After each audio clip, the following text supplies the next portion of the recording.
You see this video here? I need to drag it here, but when I drag it, it just doesn't push everything this way to the right, and it's just taking the space. So I'm not sure how to do this, and I'm completely stuck here. So you have a problem with your media not moving when you're inserting a picture, and in fact I can see from your video that it's erasing some of the media when you do make the move. So the nature of your problem is actually fairly simple. You have the auto ripple turned off. It's at this mode. Unfortunately, your video does not show that because you didn't do a full screen record, but that's okay.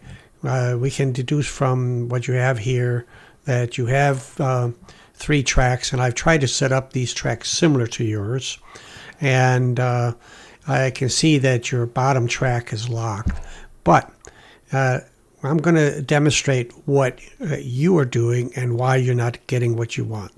Right now I have it unchecked, and I'm going to attempt to move it up here, and it doesn't move anything. In fact, it deletes the information that's underneath it, which is exactly what was happening in your video as well.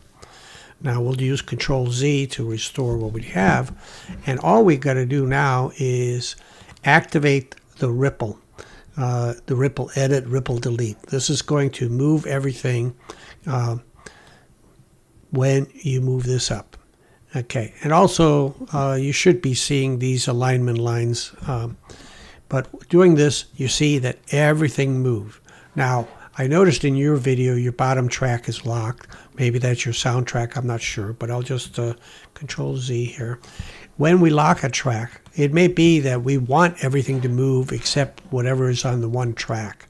So in this case, we still have the ripple edit, but we have locked this track. So everything that's not locked, track 1 and 2, will move, but track 3 will not move in this case. So if we move it up like this, we moved tracks 1 and 2, but not 3.